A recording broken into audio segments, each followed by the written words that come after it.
Hello everyone, welcome to our channel. तो जैसा कि आप सब जानते हैं कि हम यहाँ पर बीएड फर्स्ट सेमेस्टर का जो हमारा थर्ड पेपर है जिसका नाम है जेंडर स्कूल एंड सोसाइटी यानी लिंग विद्यालय समाज, इसके बारे में डिस्कस करते हैं। और ये हमारा यूनिट थर्ड चला है। यूनिट थर्ड का आज से हम पार्ट बी लेकर चलेंगे।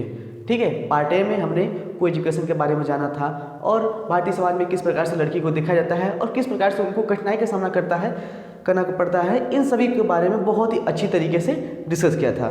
अगर आपने अभी तक नहीं देखा है तो आप लोग जाकर प्लेलिस्ट में सीरियल वाइज सभी वीडियो को एक साथ बिंज वॉच कर सकते हैं। ठीक है, तो चलिए देखते हैं कि हमारा आज का जो टॉपिक है पाठ्यचर्या और शिक्षण विनिमय यानी करिकुलम एंड टीचिंग ट्रांजेक्शन, ये क्या होता है। भाई पाठ्यचर्या की जरूरत क्यों पड़ी? पाठ्यचर्या जो लिखा है करिकुलम, इसका ही क्या ही काम पड़ गया। बात ये होता है कि जैसा कि आप सब जानते हैं कि शिक्षा में सबका हक है, शिक्षा पर सबका हक है और ये सबको समान रूप से मिलनी चाहिए। कहने का ये मतलब ये है कि शिक्षा पर सबका हक है और बालक और बालिकाओं को दोनों लोगों को समान रूप से मिलनी चाहिए। लेकिन थोड़ा सा सामाजिक, आर्थिक और कुछ रूढ़िबद्धतें जो पद्धतियाँ चली आ रही है जिसकी वजह से लड़के और लड़कियों में भिन्नता देखी जा सकती है। पहले का करिकुलम ऐसा था कि जिसमें सिर्फ टीचर ओरिएंटेड ही क्लासेस चलती थी, सिर्फ टीचर ही जो सर्वेसरा होता था। लेकिन धीरे धीरे ये महसूस हुआ कि ये जैसे तो लड़कों बच्चों में और टीचर में थोड़ा सा इंटरेक्शन भी नहीं हो रहा है। यहाँ पर सिर्फ तो वन वे प्रोसेस है, सिर्फ टीचर आ रहा है और बोलते हुए जा रहा है, बच्चे को कुछ बोलने की जरूरत नहीं पड़ रही है। इसलिए करिकुलम को डिजाइन करने की नौबत आ गई कि करिकुलम को इस प्रकार से डिजाइन किया जाए ताकि कोई भी बच्चा न छूटे। यहाँ जेंडर को लेकर भी चल सकते हैं और प्रत्येक इंडिविजुअल को भी लेकर चल सकते हैं। इसीलिए हमारे करिकुलम को लाया गया।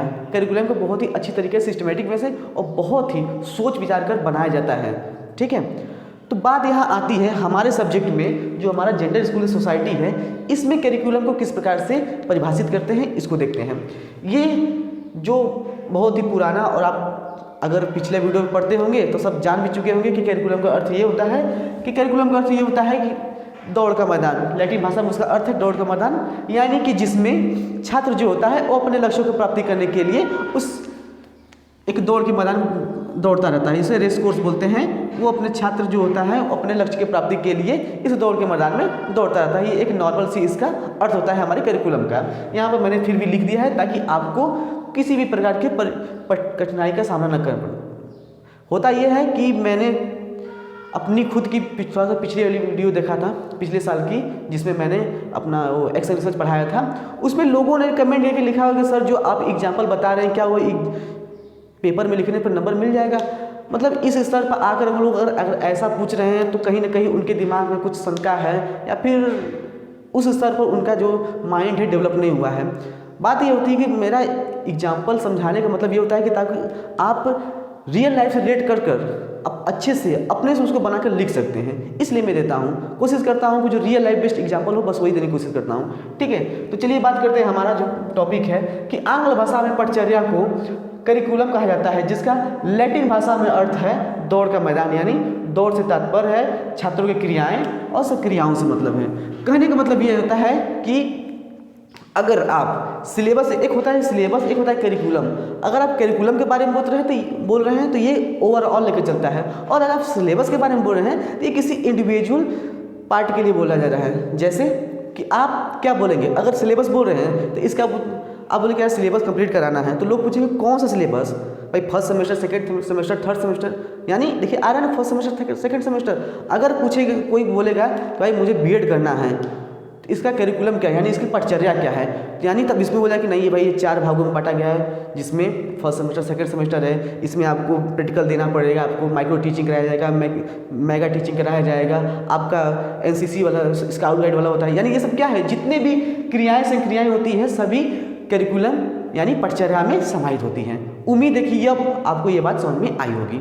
ठीक है, तो चलिए चलते हैं कि अब देखते हैं कि यहाँ पर कुछ विद्वानों ने इसके बारे में परिभाषित किया है कि क्या होता है हमारा पाठ्यचर्या, इसको देख लेते हैं। ठीक है, तो फ्रोबेल एक बहुत ही जाना माना नाम है। तो फ्रोबेल के अनुसार पाठ्यचर्या को मानव जाति के संपूर्ण ज्ञान और अनुभवों का सार समझना चाहिए। यानी कि करिकुलम वो है जो पूरे मानव जाति के संपूर्ण ज्ञान व अनुभवों का सार समझना चाहिए। जस्ट मैंने अभी जो बताया बीएड के बारे में कि यानी उसके संपूर्ण ज्ञान, बीएड के बारे में संपूर्ण ज्ञान आप अगर आप रेगुलर क्लास करते होंगे, नई क्लास कर रहे हैं तब भी आप जान लीजिए कि इसका संपूर्ण ज्ञान मतलब होता है मेगा टीचिंग, माइक्रो टीचिंग और जो एनसीसी या फिर स्काउट से रिलेटेड जो भी करिकुलर एक्टिविटी होती है सबको लेकर ये बोल रहा है। अनुभव का सार समझना चाहिए, ये कह रहे हैं हमारे फ्रोबेल साहब। दूसरे हैं हमारे मुनरो जी ने क्या कहा है, इन्होंने कहा है कि पटचर्या में वे सभी क्रियाएं, देखिए मैंने बोला ना, वे सभी क्रियाएं सम्मिलित हैं जिनका हम शिक्षा के उद्देश्यों, देखिए यहाँ ध्यान दीजिए, लिखा है कि शिक्षा के उद्देश्यों की प्राप्ति हेतु विद्यालयों में उपयोग करते हैं। इन सभी करिकुलम एक्टिविटी एंड पटचर्या, सिलेबस, क्लासरूम टीचिंग सभी को इंक्लूड करके बोला है कि हम जिसका उपयोग शिक्षा के उद्देश्यों की प्राप्ति हेतु विद्यालय में उपयोग करते हैं, यही है हमारा क्या है करिकुलम। ठीक, ये बोले हमारे मुनरो, ये मुझे सबसे बेस्ट लग रहा है, इसका परिभाषा मुझे सबसे अच्छा लग रहा है क्योंकि इसमें सभी समाहित कर दिया है। अगला क्या कि एनन के अनुसार, एनन ने क्या कहा है कि पटचर्या पर्यावरण में होने वाली क्रियाओं का योग है, यानी पटचर्या जो है वह जो आप इन्वायरमेंट जो भी एक्टिविटी करते हैं उसी का जो है सम है वो हमारा करिकुलम है। स्कूल में आप जो भी चीज़ें कर रहे हैं, जो भी चीज़ें आपसे कराई जा रही है वो सब पटचर्या से रिलेटेड होता है। ठीक, बस बात अब इसका मोटिवेटा ये है कि पटचर्या का क्षेत्र बहुत ही विस्तृत है। यह बालक के जीवन के समस्त पहलुओं को स्पष्ट करता है, चाहे वो पहलू शारीरिक हो, मानसिक हो, आध्यात्मिक हो, सामाजिक हो, धार्मिक हो, राष्ट्रीय हो, बौद्धिक हो या नैतिक, किसी भी क्षेत्र से जुड़ा हो। ये हमारा पटचर्या होता है। पटचर्या का उद्देश्य ये होता है ताकि बालक जो है वह समाज में, देश में एक अच्छा नागरिक और एक उत्कृष्ट मनुष्य बनकर बाहर निकले। ठीक है, उम्मीद है आपको पटचर्या का ये अर्थ और परिभाषा समझ में आया होगा। आप लोग स्क्रीनशॉट लीजिए, फिर हम आगे चलते हैं और देखते हैं कि आगे क्या है। हम देखते हैं कि हमारी पटचर्या यानी करिकुलम की क्या क्या विशेषताएं हैं। ठीक है, विशेषताएं के बारे में देख लेते हैं। पहली विशेषता यह है कि पटचर्या यानी करिकुलम संतुलित व्यक्तित्व मूल्यांकन में सहायक होता है, यानी कि पटचर्या हमारा करिकुलम है इस प्रकार से बनाया जाता है ताकि किसी भी इंडिविजुअल्स का पूरा का पूरा एकदम मूल्यांकन यानी इवेल्युएशन किया जा सके। इस प्रकार का हमारा करिकुलम डिजाइन किया जाता है। ये हमारी पहली विशेषता होती है करिकुलम का। करिकुलम का विशेषता ये है कि इसकी खूबी ये है कि यह ऐसा करिकुलम है, यानी ये ऐसा चीज़ है जिससे किसी भी व्यक्ति का संपूर्ण मूल्यांकन किया जा सकता है। ठीक है, अगला हमारा क्या है कि पटचर्या गतिशील होती है। पटचर्या की अगली विशेषता ये होती है कि यह गतिशील होती है, यानी समय के अनुसार आगे बढ़ती रहती है और ये गतिशील के साथ ही साथ लचीली भी होती है। यानी कुछ कभी कभी ऐसा होता है कि कुछ ऐसे कारण हो जाते हैं जिससे कि हमारे सिलेबस को आगे पीछे करना होता है, यानी कुछ ऐसी आकस्मिक आपदा आ जाती है। मान लीजिए कि हम लोग के समय क्या था कि कोरोना आ गया था, कोरोना की वजह से कॉलेज स्कूल सबके सब बंद हो चुके थे। ठीक है, तो क्या हुआ कि हमारा सिलेबस क्या हो पिछड़ने लगा, लेकिन करिकुलम इस प्रकार से डिजाइन किया जाता है कि इस प्रकार से डिजाइन किया गया था कि वो अब सत्र भी आगे पीछे होने लगा था। कि क्या है, सत्र जो सेशन है उसको वो आराम से आगे पीछे वो कर लिए थे और बढ़िया से फिर मैनेज हो गया। ठीक है, तो यही बोल रहा है कि हमारा जो पटचर्या क्या है वह गतिशील होती है और लचीली भी होती है, ये इसकी विशेषता है। अगला हमारा क्या है कि पटचर्या लक्ष्य प्राप्ति का साधन है, यानी कि पटचर्या का मतलब ये होता है कि यह किसी भी गोल ओरिएंटेड होता है, यह लक्ष्य प्राप्ति का साधन होता है। ठीक, जैसे मैंने बताया कि बीएड में क्या होता है, पटचर्या को बहुत ही अच्छी तरीके से डिजाइन किया गया है। ये हमारे लक्ष्य प्राप्ति का साधन है कि हमें एक अच्छे टीचर के गुण हमारे अंदर विकसित हो, एक अच्छा टीचर निकल कर आए, समाज को मिले, देश को मिले। इसके लिए हमारे बीएड को बहुत ही अच्छी तरीके से डिजाइन किया गया है। ये हमारी पटचर्या की विशेषता है।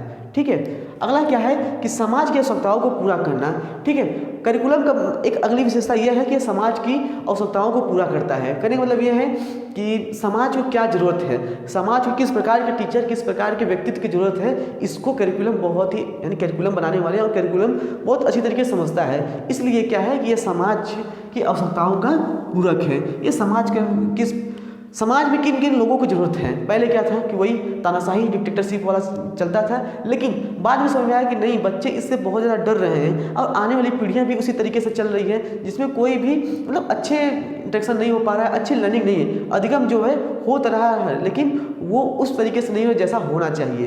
तो वही है, समाज का मांग हुई कि नहीं, ऐसे टीचर हो जो बच्चों को अपने बच्चे की तरह रखे, ठीक है, उनसे प्यार से बात करें, उनको प्यार से समझाएं, ठीक है, डंडे के बल पर नहीं समझाएं, ठीक। तो ये हमारा निकल कर रहता है विशेषता में समाज की आवश्यकताओं को पूरा करना। उम्मीद है यह बात आपको समझ में आई होगी।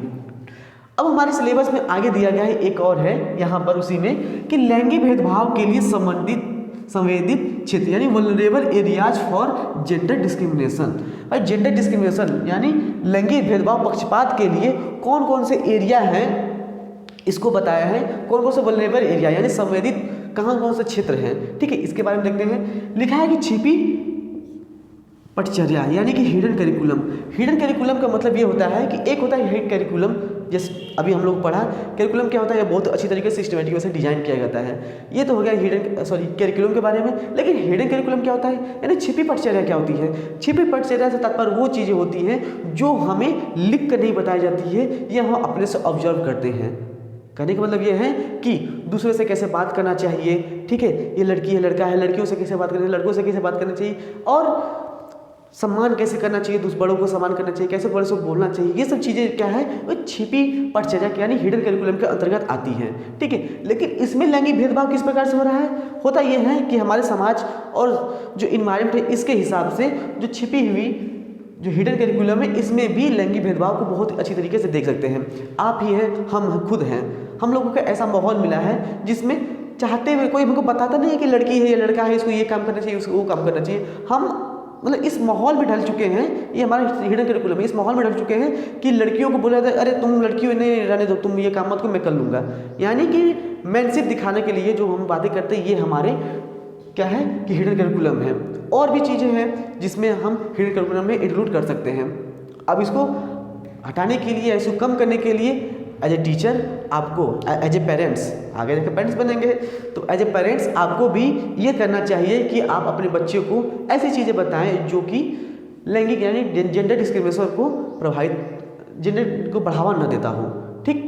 जैसे मैंने पिछली वीडियो में बताया था कि भाई आप पुलिसमैन बोलते हैं, भाई पुलिसमैन जरूरी कि बस मैन ही पुलिस होते हैं, यानी बस पुरुष ही पुलिस होते हैं, ऐसा तो बात नहीं है। महिलाएं भी भाई पुलिस विभाग में होती हैं, तो क्या पुलिस ऑफिसर बताइए, ताकि बच्चे क्या है वो पुलिस ऑफिसर बोले। जस्ट मैंने बताया। अच्छा एक एग्जांपल आपको देता हूँ रियल बस जैसा कि मैं रियल लाइफ एग्जांपल देता हूँ कि जो मैंने बताया था कि मेरी जो दोस्त थी वो पुलिस सर्विस में है, तो उनके कोई सगी संबंधी थे, वो वैसे बोल रहे थे कि अरे आप तो पुलिसमैन हैं, आपको क्या ज़रूरत है, आप तो मस्त हैं, मतलब ऐसे टाइप ऐसे नॉर्मली बातें हो रही थी। तो वो मतलब उनको वो बस सामने मतलब जब वो महिला थी, फीमेल थी, उनको बोला देखो आप पुलिसमैन हैं, आपको क्या दिक्कत है। यानी ये सब चीज़ें क्या है, वह कुछ सिखानी नहीं पड़नी पड़ती है। हमारा माहौल ऐसा बन गया है कि जब हम जेंडर डिस्क्रिमिनेशन कर रहे हैं, ठीक है। तो उम्मीद है कि आपको छिपी पाठ्यचर्या को समझ में आया होगा। अगला क्या है कि पाठ्य पुस्तक यानी टेक्स्ट बुक भी हमारा वल्नरेबल क्षेत्र है, बहुत ही संवेदित एरिया है जिसमें हम जेंडर डिस्क्रिमिनेशन को बहुत ही अच्छी तरीके से देख सकते हैं। एक सर्वे निकला था 2011 में जिसमें ये देखा गया कि पुरुष यानी ऐसा था कि जो मेन हेडिंग जो होता है, जैसे मान लीजिए ये जो हमारा हेडिंग है, ठीक है, तो किसी भी टेक्स्ट बुक का जो पहला पार्ट होता है वह महिलाओं की अपेक्षा 2 गुना ज़्यादा है, यानी पुरुष ओरिएंटेड ज़्यादा टॉपिक दिया है, ज़्यादा लेसन दिया गया है। तो ये क्या है हमारा, ये भी तो भाई जेंडर डिस्क्रिमिनेशन ही है जिसमें टेक्स्ट बुक भी आता है। और भी चीज़ें हैं जिसमें क्या है, जैसे मैंने बताया था कि पुलिस बन रहा है तो भाई पुरुष ही बन रहे हैं, नर्स बन रहा है तो महिला ही बन रहे हैं, जरूरत है नहीं भाई। नर्स वाला काम, नर्स का मतलब क्या होता है, जो केयर करते हैं हम पेशेंट का, तो वो तो वार्ड बॉय भी कर सकते हैं, जो होते हैं पुलिस भी कर सकते हैं, और पुलिस जो है वो महिलाएं भी बन सकती है, ठीक है। तो टेक्स्ट बुक भी जो है वो भी हमारा वल्नरेबल क्षेत्र है जेंडर डिस्क्रिमिनेशन को लेकर। उम्मीद है कि ये बात भी आपको समझ में आई होगी। अगला हमारा ज्ञान है। ज्ञान से मतलब ये होता है नॉलेज का मतलब होता है ये सभी प्रकार के ज्ञान को इंक्लूड करके बोला गया है, जैसे क्लासरूम ज्ञान हो गया, धार्मिक ज्ञान हो गया, आध्यात्मिक ज्ञान हो गया, ठीक है, और व्यवहारिक ज्ञान हो गया। इन सभी क्षेत्रों में भी हम क्या है जेंडर डिस्क्रिमिनेशन को देख सकते हैं। जैसे कि सामाजिक ज्ञान में क्या हो गया, सामाजिक ज्ञान में ये होता है कि आज भी पुरुष को आगे यानी जो बेटे हैं उनको आगे रखा जाता है। क्यों? क्योंकि ऐसा माना जाता है कि ये हमारे वंश को आगे ले जाएंगे, ये हमारी सेवा करेंगे, इनको श्राद्ध देने का अधिकार है। मतलब how could you say that कि आपका बेटा बड़ा होकर श्रवण कुमारी बनेगा, उसके माथे पर तो लिखा नहीं है, ना आप अंतर्यामी हो ना आप भगवान हो कि आप जानते हो। ऐसे बहुत सारे उदाहरण आप देखे होंगे कि जो अपने बच्चे को बहुत अच्छी तरीके से पाल पोस कर बड़ा करते हैं, लेकिन बाद में उनके बच्चे मतलब क्या ही बताया है, ठीक है, आप समझ सकते हैं। तो यही है हमारा ज्ञान, ज्ञान से रिलेटेड है। वो गया सामाजिक ज्ञान हो गया। आध्यात्मिक ज्ञान क्या है? धार्मिक ज्ञान है। धार्मिक ज्ञान में ये ले सकते हैं कि होता यह है कि ऐसे बहुत सारे यज्ञ है, अनुष्ठान सब पढ़ते हुए आ रहे हैं जिसमें पुरुषों को ज़्यादा महत्व दिया जाता है और महिलाओं को तो बस क्या होता है कि सिर्फ आपको ये भी करना है, बस इनके साथ बैठकर बस आपको इनको बस जो फॉलो करना है, कुछ जो नियम बनाए गए उस पर फॉलो करना है, लेकिन जो सारे काम हैं वो पुरुष ही करेंगे। ठीक है, तो ये धार्मिक और आध्यात्मिक ज्ञान में आपका ये आ जाएगा। ठीक है, यहाँ भी हमारा जेंडर डिस्क्रिमिनेशन बहुत ही साफ तरीके से देखा जा सकता है। अगला क्या है कि कक्षाकक्ष प्रतिक्रिया। कक्षाकक्ष प्रतिक्रिया का मतलब ये होता है कि क्लासरूम में भी हम वल्नरेबल यानी जेंडर डिस्क्रिमिनेशन वल्नरेबल क्षेत्र है हमारा क्लासरूम। भाई पीछे भी मैंने बताया था क्लासरूम में किस प्रकार से हम जेंडर डिस्क्रिमिनेशन को देख सकते हैं। भाई बच्चों से पूछा जा रहा है तो क्या होता है कि लड़कों को अगर गलत बता रहे हैं तो उनको शारीरिक दंड दिया जाता है और लड़कियों को शारीरिक दंड नहीं दिया जाता है। क्यों? क्योंकि वो जल्दी रो देती हैं। अगर पीट रहे हो तो जल्दी दोनों को पीटो, नहीं पीट रहे हो तो दोनों को न पीटो भाई। लेकिन क्या है कि हमारा जो नया अनुच्छेद नया आया आर्टिकल 2009 के अनुसार, आर्टिकल 17 के अनुसार कि अब किसी भी बच्चे को मारना नहीं है। ठीक है, लेकिन पहले के ज़माने में क्या होता था कि पीटते भी थे तो लड़कियों को ज़्यादा पीटते थे। हमारे साथ खुद भी हुआ है कि हम लोगों को बहुत बुरी तरीके से मार पड़ी है और लड़कियों को बस ऐसे 2-4 मुँह से बोलकर बैठा दिया जाता है। क्यों? क्योंकि वो रोती हैं। तो भाई उनको ऐसा दर्शाएंगे हम कि वो रोती हैं, आप जल्दी रो देते हो, तो वो तो पहले ही मतलब उनके मन में घर कर जाएगा ये बात की कि हाँ हम महिलाएं हैं, हम रो देंगे तो भाई हमें मार नहीं पड़ेगी। ऐसी बात नहीं है। तो भाई यहाँ आप पुरुषों के साथ फिर पक्षपात कर रहे हैं। ठीक है, तो ये हमारा कक्षागत प्रतिक्रिया हो गया। अगला है कि छात्र शिक्षक अंतःक्रिया यानी student teacher interaction. Student teacher interaction में भी ये हमारा वल्नरेबल क्षेत्र, ये हमारा वल्नरेबल एरिया है। किसके लिए? जेंडर डिस्क्रिमिनेशन के लिए। भाई टीचर छात्र इंटरेक्शन जो होता है इसमें भी बहुत ही अच्छी तरीके से हम जो हमारे जेंडर पक्षपात है, जो लैंगिक भेदभाव है, उसको देख सकते हैं। कुछ टीचर ऐसे होते हैं जो सिर्फ अगर लड़कियां हैं तो सिर्फ लड़कियों से ही बात करते रहेंगे, लड़के हो तो सिर्फ लड़कियों से ही बात करते हैं। तो यहाँ तो बहुत ही अच्छी तरीके से आप देख सकते हैं कि किस प्रकार से हमारा छात्र शिक्षक अंतःक्रिया में हम लैंगिक भेदभाव को देख सकते हैं। ये सब क्या है? हमारे संवेदित क्षेत्र है, यानी वल्नरेबल एरिया है हमारे जेंडर भेदभाव के लिए। ठीक, उम्मीद है कि आपको ये बात तो समझ में आई होगी। आप लोग जल्दी से स्क्रीनशॉट लीजिए। ठीक, तो आज का हमारा जो टॉपिक था पाठ्यचर्या एवं शिक्षण विनिमय यानी टीचिंग इंटरेक्शन में लैंगिक भेदभाव के संबंधित क्षेत्र। उम्मीद है कि यह बात आपको समझ में आई होगी। मिलते हैं नेक्स्ट वीडियो में, तब तक के लिए थैंक यू।